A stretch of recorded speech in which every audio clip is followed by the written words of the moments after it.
Okay, this is a 1975 Norton 850 Commando.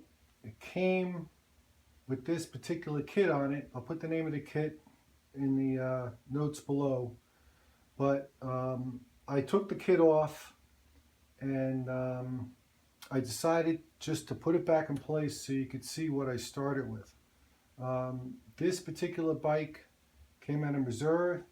It only has 831 miles on it, and the brakes are frozen, the carburetor needs to be rebuilt, the oil system, lubrication system needs to be completely gone through. So I just wanted to show you what this looked like. I'm going to take this off first because this is just propped up here. So this seat is really neat. I don't know if how many of you guys seen before, but this is the first one that I've owned, and it's got a, hope I'm doing this right. Yeah, it's got a pretty neat compartment under there, and in it I found the original toolkit. I don't know how original that is, but I'll get around to looking at it soon enough. This I'm going to put up on my toolbox back here. The tail light had a cover, which is on it. That's this one.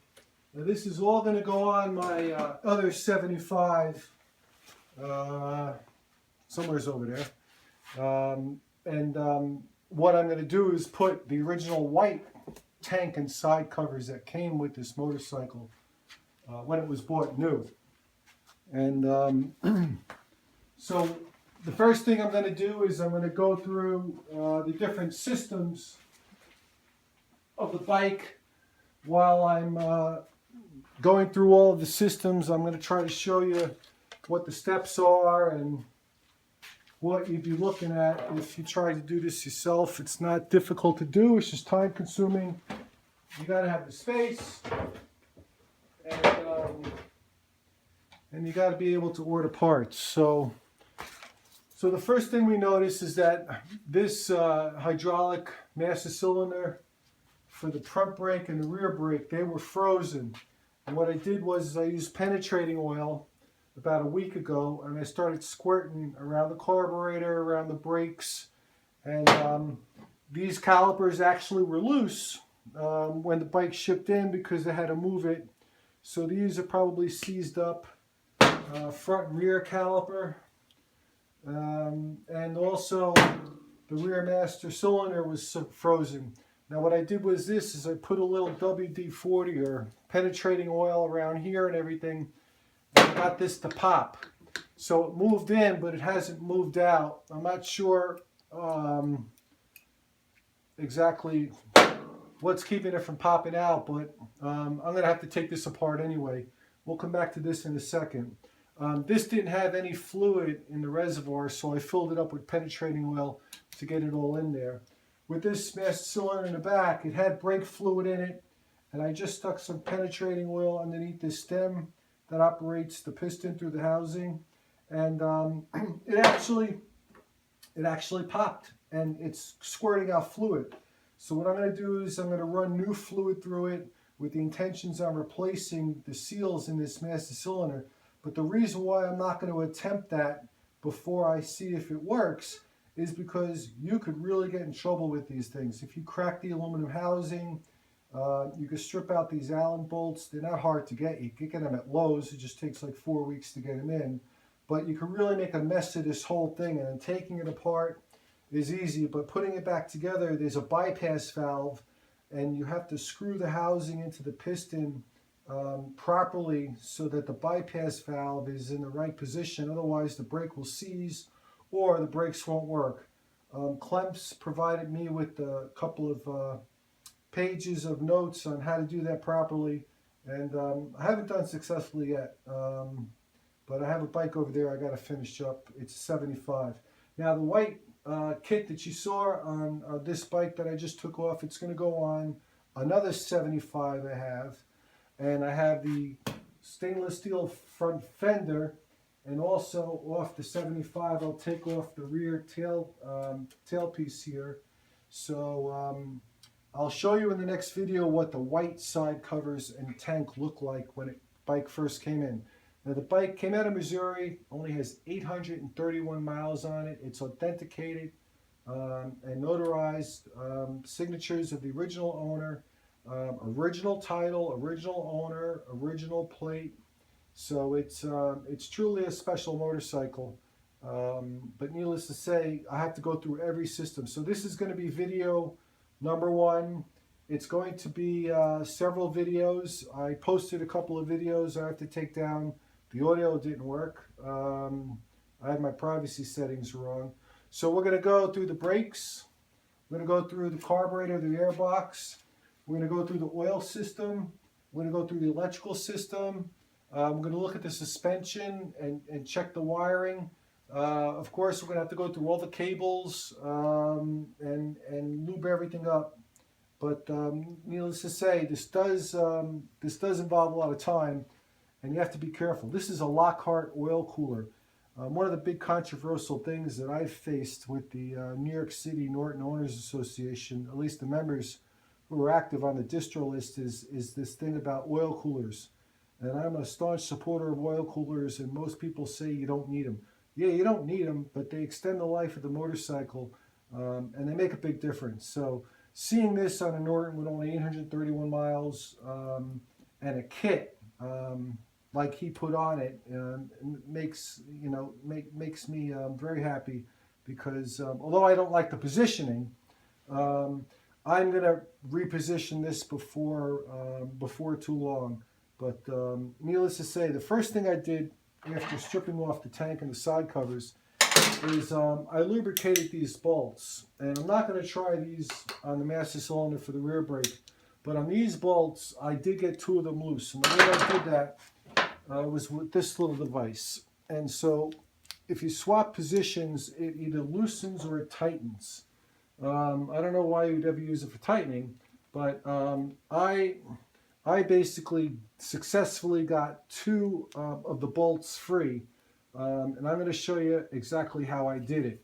Now, the danger of doing this is you could crack this aluminum housing, but I just want to show you, because I don't think the bolts, the screw's going to come loose, but I want to show you how to do it if you want to do it yourself one day. So you hold it really tight against there, and just go like that. You want to make sure you got it going the right way. And so I did that to these two bolts, and I had to muscle them, but these two loosened up, these two didn't. So let me see if I could.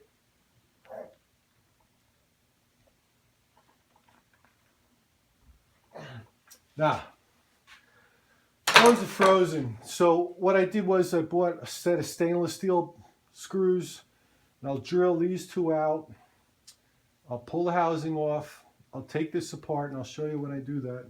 And I'll rebuild the calipers and the brakes, the front and the rear, put new brake fluid in it. I don't know if I'm going to do a .5 or a .4. I forget, I think .5 is mineral oil, and it's less corrosive. So since I'm going to be going through the whole systems, I'll have to rinse them out and put new brake fluid in it, and certainly try to get a new grip here. Let me pick up the tripod here without dropping it. And this switch housing here is, you can see it's all tattered from brake oil leaking. Now this particular master cylinder had no brake fluid in it, so what I did was I filled it up with, and I'll put more in there, some penetrating oil to get in there, maybe to loosen the piston at the back end. This particular one had brake fluid in there. I'll take a chance and show you. Now you can see, let's see, can you see the end of that? Yeah, here it is, right here. That's the end of the brake, about the brake tube here. So if I push it, see it's coming out. So I gotta find out where that went because that's corrosive shit. I think it just went on the disc, but it's still gonna stain it. So one interesting thing about this bike is it's got 30 years plus of dust on it. Okay, the chrome is magnificent. If you look at the disc, it doesn't have any wear. Okay, the same with the front. All right, for some reason, this bike has a lot of tags on it. And I don't know what that means, but I know where the guy lives and I know his name. I could always call him up. I don't know why he put these tags on it. I think he was very meticulous because he had several bikes. And as you can see with this particular bike, it has 831 miles, which is authenticated, notarized, original owner, original title. So it's truly a special bike. It came with another bike. In other words, I bought this bike and another bike. The other bike is truly an amazing bike. It's a Triumph Silver Jubilee, and it has 1,250 miles on it. And that's on the other side of the garage. So we'll do the brakes first with the calipers, the master cylinder. We'll leave the rear one alone. We'll take off the airbox. We'll do the carburetors. We'll drain all the oils. We'll check, the electrical system, and then what we'll do is we'll check the plugs, and we'll see if we could get a cold start out of it, and then eventually I'll put it on the road, take it for a ride. So you're going to see this bike come in like it is now after sitting 30 years.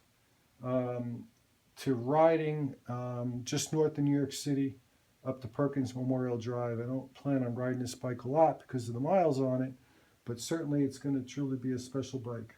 All right, so this is going to be video number 1A in case video number 1 is still up there.